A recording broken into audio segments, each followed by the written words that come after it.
कि क्या ग्लाइफोसेट के फ्लड करने से कोई फ़ायदा हो सकता है, अगर हो सकता है तो किन जड़ी बूटियों पे कंट्रोल मिल सकता है, अगर नहीं होता तो उसकी वजूहात क्या हैं। बिस्मिल्लाहिर्रहमानिर्रहीम, अस्सलाम वालेकुम। काश्तकार भाइयों, जिस तरह ही बरसात का मौसम ख़त्म हुआ है तो आपने देखा होगा आपकी फसल में भी जो जो खुदरो घास है, मुख्तलिफ़ अक़साम हैं, जिसमें सख्त जान भी हैं, चौड़े पत्ते वाली हैं, बारीक पत्ते वाली हैं। तो इनकी जो है वो बहुतात हो रही है फील्ड में। तो जहाँ पे कपास जो है वो बड़ी है, वहाँ पे स्प्रे करना काफ़ी मुश्किल काम है, और जहाँ पे अगर हवा की वजह से उलझ गई है तो फिर रास्ते बनाना एक टफ़ टास्क है। लेकिन उसके साथ साथ जो है जड़ी बूटियों का कंट्रोल इंतहाई ज़रूरी है, जो कि ना सिर्फ अच्छी पैदावार के लिए ज़रूरी है, बल्कि जो रस चूसने वाले कीड़े हैं उनके कंट्रोल के लिए, उनके इंसदाद के लिए भी बहुत अहम है।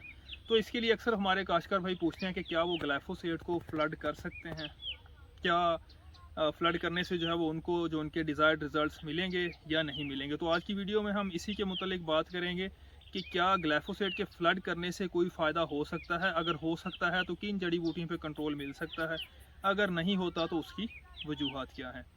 तो सबसे पहली बात तो ये है कि आपको थोड़ा सा आइडिया होना चाहिए, जड़ी बूटी मार जितनी भी जहरें हैं जिन्हें हम वीडीसाइड कहते हैं, उनकी दो बड़ी कैटेगरीज हैं। एक प्री इमरजेंस है और एक पोस्ट इमरजेंस है। प्री इमरजेंस ऐसी वीडीसाइड्स हैं जो कि जितनी भी जड़ी बूटियां हैं उनको उगने से रोकती हैं। इनके जो बड़े ग्रुप की अगर हम बात करें तो टॉप पे पेंडीमेथिलीन है, फिर मेटालोक्लोर है, एसमेटालोक्लोर है, एसीटोक्लोर है, ये सारी प्री इमरजेंस में आती हैं, और मोस्टली जो है हम इन्हें फ्लड करना रिकमेंड करते हैं ताकि जड़ी बूटियों का उगाव ना हो।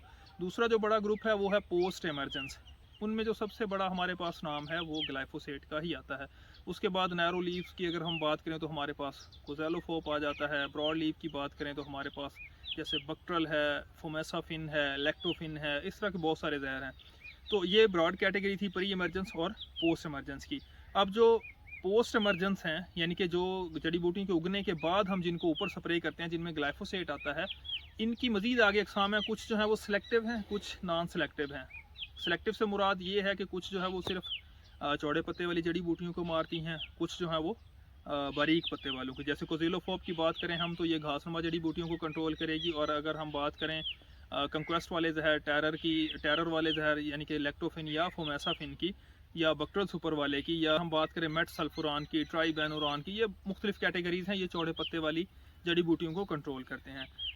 तो उसके बाद आती है non selective. Non selective herbicides या वीडीसाइड्स ऐसी कह लें केमिकल्स हैं जो जिस भी पौधे पे, घास पे गिरेंगे उन सब को जो है वो ख़त्म करने की, जलाने की सलाहियत रखते हैं। अब इनके एक्शन करने के मुख्तलिफ तरीके होते हैं, ये किस तरह से अपना काम करती हैं। अगर हम नॉन सेलेक्टिव की यानी कि ऐसी स्प्रे जो जिस भी पौधे पे के ग्रीन हिस्से पे पड़ती है उसको ख़त्म कर देती है, तो उनमें जो बड़े हमारे पास नाम आते हैं, पैराकॉट है और हमारे पास जो है वो ग्लाइफोसेट है। पैराकॉट जो है ये सेल को डैमेज करने की, जहाँ पे गिरती है वहीं पे फ़ौरन जो है वो उसको डैमेज करने की सलाहियत रखती है। तो हम देखते हैं कि हमारे पास 24 से 48 घंटों के बाद इसके रिजल्ट्स आना शुरू हो जाते हैं। लेकिन ये सिर्फ जो हिस्से मुतासरा जहाँ पे स्प्रे पड़ती है पौधे के, उन्हीं को मुतासर कर सकती है, उनमें सेल डेथ का बायस बनती है, जड़ से पौधे जो है वो दोबारा स्प्राउट कर जाते हैं। अब दूसरी जो हमारी अहम, जिसके लिए हमने इतनी जो है वो तमहीद बांधी है, वो है ग्लाइफोसेट का इस्तेमाल। एक तो ये है कि ग्लाइफोसेट जो है ये जब भी हम किसी भी जड़ी बूटी पे, किसी भी फसल पे स्प्रे करते हैं तो ये पत्तों के ज़रिए जज्ब होती है, और इस्केमिक एसिड एक पाथवे होता है, एक ख़ास किस्म के अमाइनो एसिड्स के बनने का, ये उसको मुतासर करती है। यानी कि अगर हम इसको एक आम ज़ुबान में बात करें तो ये पौधे के जो खुराक बनाने का अमल है उसको मुतासर करती है, उसको ब्लॉक कर देती है, जिसके नतीजे में 3 से लेकर 20 दिन तक, कुछ मौसम के लिहाज से इससे कमी बेशी दिनों में हो सकती है, जो भी आप पौधे पे, जिस पे या जड़ी बूटी पे आप स्प्रे करते हैं उसकी डेथ हो जाती है। तो अब बात आ गई कि क्या हम ग्लाइफोसेट को फ्लड कर सकते हैं या नहीं कर सकते।